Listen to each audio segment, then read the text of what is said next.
My story today starts like most other days. I'm running from Cherno to Electro, and I meet a bunch of people along the way. Survivors. I help them out as best as I can, giving them food, water. I gave away my canteen and ammo. You know, I want to just save everyone I can. I want to do the best that I can to have everyone survive in this zombie apocalypse. Along the way, I was picked up by a man named Django. He had driven me back to Electro because I had helped one of his friends with some gear. He dropped me off, and as I get out of the vehicle, I met a girl named Rose. She was really kind and very soft-spoken, and we exchanged a few things and went on our way. I heard the vehicle leaving, and I started looting up. While I'm walking towards the hospital, I hear another vehicle, and I thought it might have been Jangle's again. I run over to the hospital front, and I see just a random vehicle sitting there, and a guy jumps out and looks at me and says, "Hey, are you the medic? My friend Jangles just got in a car accident, and he said there was a medic running around in Electro." And I was kind of suspicious at this point, and I said, "It depends on what you're looking for." And he was like, "You know, Jangles was in an accident. He had his friend Rose with him, and I knew Rose from just a few moments ago, and she seemed like a great girl. So what else could I do? I decided to go with him and help." Trusting him was probably the worst decision I could have made. We're driving along the road, and I'm starting to regret the decision I had made. Things like, why didn't he just bring Jangles with him?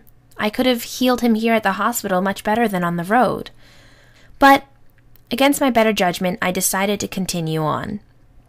Once we got to the little building that was next to the truck that Jangles had been driving, I see Rose standing in the doorway, and I look at her and say, "Hey, I heard there was an accident. Is everything okay?"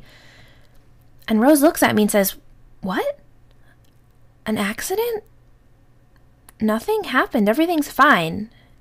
And that's when I heard the gun behind me load, and I'm told to walk into the building with my hands up. And this is what happens once I'm inside the building. Keep your clothes on, but pull everything out of your equipment.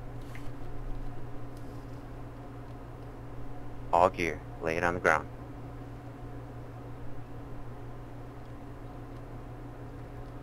Okay. Good. Back away from your gear. Jangles, you mind getting out of the way? Back away from your gear slowly. Stop. Turn to your right. 90 degrees. Get down on your knees. Put your hands on your head. There you go. Alright, Proxy, take your gun off your back, Sure thing. please. Right. There you go.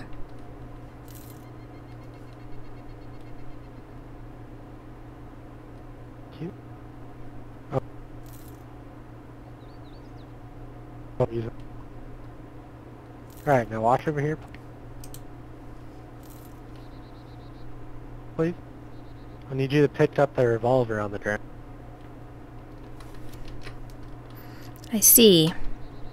And put it in your hands. Back down on your knees, Rose. Back down on your knees.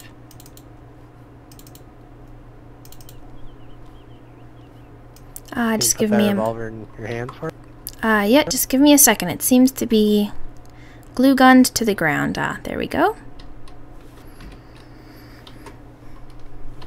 I think you know we want you. Take aim at the back of Rose's head. Bring that weapon up nice and slow. Point blank. Really, guys, you really want to do this? Like... Don't even... No, No turning. You keep that weapon pointed directly at the back of her head. Good deal. Hey, get it back up. Back up. Right at her head. No more movement. No more movement. Just right at the back of her head. Alright, I'm doing it. Is there any way I can convince you guys out of this? This is completely against my morals. Pull the trigger now. Pull the Get the trigger. weapon back up. Right. Get it back up. On her head.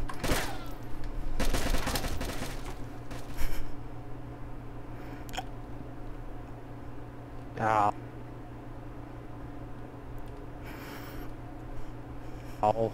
Rose, just stay right there.